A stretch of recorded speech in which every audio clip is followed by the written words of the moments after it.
Visit us at greatlakesnow.org for a map of other habitat restoration projects on the lakes. A groundwater shortage might be the last thing you'd expect to face on the shores of Lake Michigan, but that's just what people who live and farm in one lakeshore county are dealing with. Partner station WGVU in Grand Rapids, Michigan brings us the story. You look at where we are situated, Ottawa County, of 30-plus miles of shoreline next to Lake Michigan. Water is ubiquitous here. We have a water problem. We thought it was isolated till we started to get the results back from the study.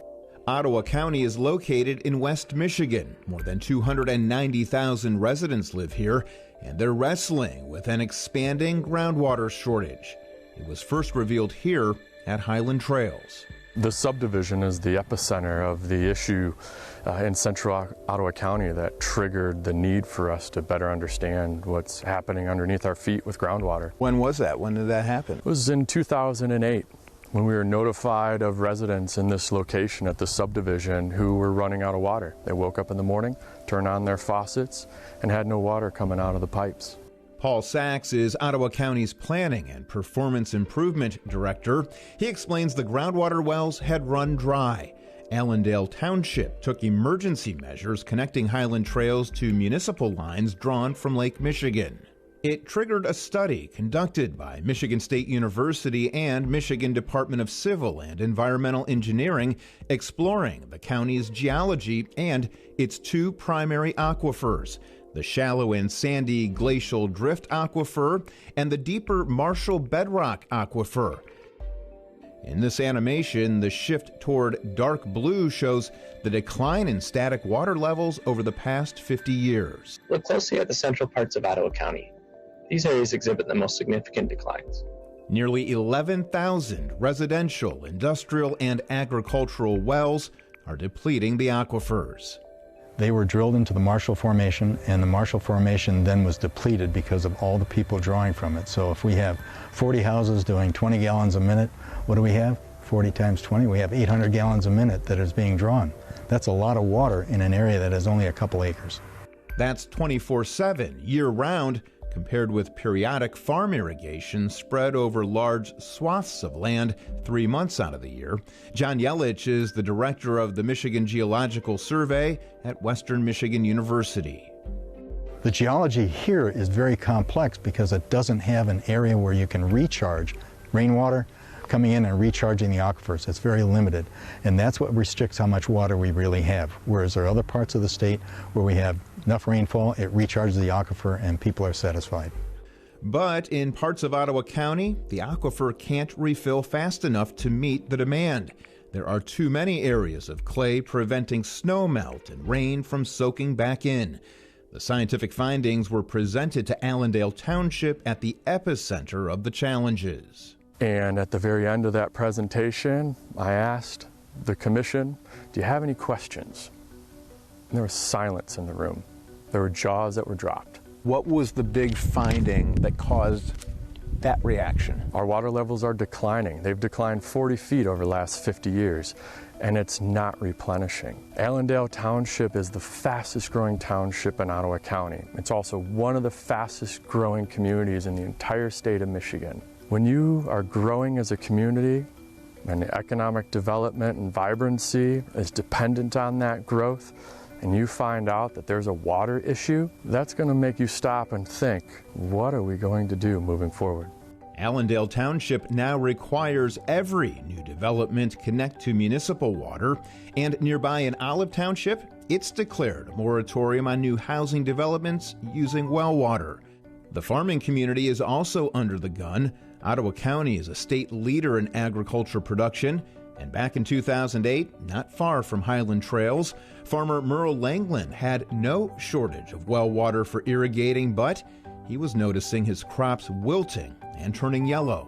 We had underneath the pivot, the soybeans looked the worst, and it should have been the opposite. Where we irrigated, it should have been the best. So we got investigating, and yeah, there was chloride in the water. We're a unique area. It's called the Michigan Basin, and it's essentially a bowl that essentially was seawater since 600 million years ago, and it all forms salty formations, and they all have salt water in them. As groundwater levels dropped, irrigation wells were drilled deeper, drawing briny water, damaging crops. The study revealed some of the more densely populated areas are experiencing a double whammy: declining groundwater levels and elevated groundwater salinity. So, how to address the issue? There are municipal water lines pumping water from Lake Michigan, but with limited capacity. And there's two, there's Grand Rapids and there's a Wyoming, and then Holland also has a small pipeline that's coming in from the lake. But remember, the water needs to be appropriated from the compact. And that, of course, includes Canada plus all the Great Lakes states. So in order to draw water out of it, you have to get approval from all of those, and then there's a cost. The cost estimate is over $100 million to put another pipeline in. What would the sources be to pay for that? I wouldn't even venture a guess. I can't. And it's not just Ottawa County dealing with the problem. Armed with study results, Yelich and Sachs are on a mission to reshape water use habits before it's too late. With the help of community and business leaders, they're formulating a groundwater mitigation plan. It begins with an education campaign followed by initiating change. Water conservation, landscaping, and irrigation, how we handle those things traditionally with green grass and abundant irrigation, those practices need to change. Christina Kisner and her family moved to Highland Trails nearly 6 years ago.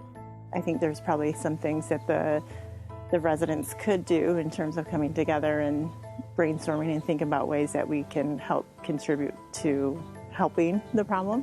What we're looking at is that we have landscape that's not really taking advantage of the fact that we have a low water supply here.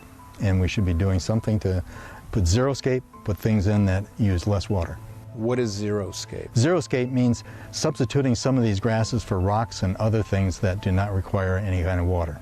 Traditional development patterns can't continue. To have high-density residential developments with small lots in areas that don't have municipal water but are dependent on groundwater shouldn't occur. We're also looking at overlay zones for land pattern development. There are areas of the county where there is recharge to that deep formation. We need to know where those areas are, and we need to protect those areas for recharge. We just can't develop our land blindly, knowing that there is a water resource concern. And the county is partnering with farmers too. We're working with the Drain Commission here in the county as an example of how we can pump the water out of the ditches, put it into ponds so that it can be effectively used for agriculture in local areas, but also how it can be put onto the fields as well. A number of years ago, we dug this pond, and this catches all that water. The irrigator back there in the distance, that's what we use to apply it to the field in the summertime when we need it. How much water is here? Boy, I don't know. I'm guessing this is a good 10 million gallon. It's not for drinking, but it does the trick. A similar tactic can be applied in urban settings. Gray water is, say, the water from your dishwasher, your shower, your sink, your washing machine. You have a chance to route that water and reuse it. I understand, we talk xeriscaping and native landscaping. People have this desire for green, lush lawns and landscapes. Why use fresh drinking water for that? If things don't change, what's the outcome? We could have places that are not going to have groundwater for drinking water supplies. That's bad. People won't be able to sell their homes. That's the worst thing. You find out that you don't have it, they may have gotten a loan on it, but the value of the house has just gone down. That's right. So it's going to take really a punch in the gut for people to get this. And what we hope is that we don't have to do that. We're providing enough information and enough background after this 6-7 year study that has been done. And the things that we're showing right now is that if we conserve and we do it, we can survive and everybody can be happy. For more on a region's groundwater, sometimes called the sixth Great Lake,